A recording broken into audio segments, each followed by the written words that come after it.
Evolve your game and get a $150 bonus. Sign up now at TVG.com.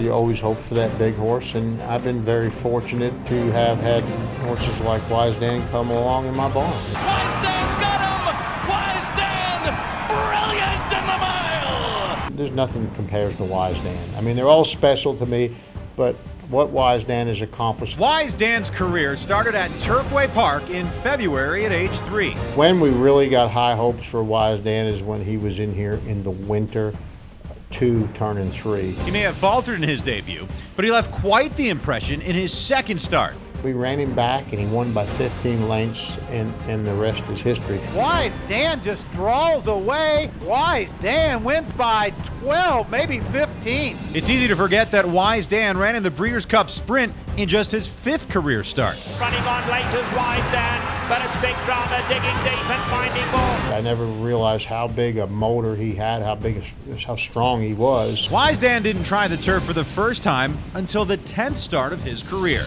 It's Wise Dan going clear by 2 lengths, but Wise Dan, a sparkling debut on the turf to take the 21st firecracker. Wise Dan has raced 11 times on the turf, and he was only beaten once. When he really turned the corner was when we put him on the grass. Wise Dan may be an exceptional turf horse, but his talents aren't limited to the grass. Well, he won a Grade 1 on the dirt. He won the Ben Ali here on synthetic. He broke the track record.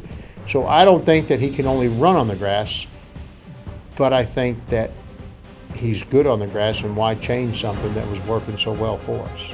If all goes well this season, Wise Dan will be at Santa Anita in the fall, seeking his 3rd straight Breeders' Cup Mile. So I feel like we're going into the season in good shape with him, soundness-wise. Has he lost a step because of his age?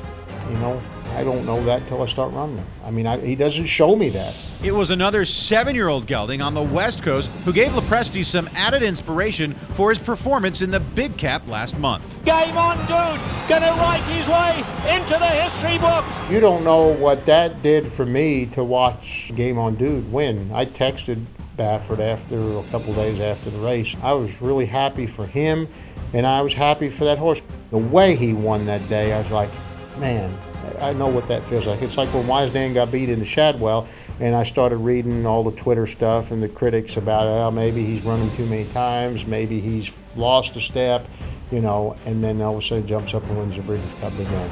So those kind of horses, that's what racing needs. Racing doesn't need bad press. Racing needs good press. Fans are eagerly awaiting the return of the 2-time Horse of the Year in the Makers 46 Mile.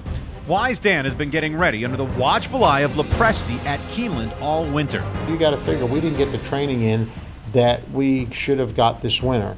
So the guys coming from Florida are going to have a little bit of an edge. Lepresti thinks Wise Dan so far isn't only defying Father Time, but also what Mother Nature threw at them this winter. Well, you're going to think I'm crazy, but he seems bigger, stronger. His last breeze and what I saw this morning, if he is as good and keeps going forward, he'll run his race on the 11th. Horse of the Year, Wise Dan, returns to the races like a champion.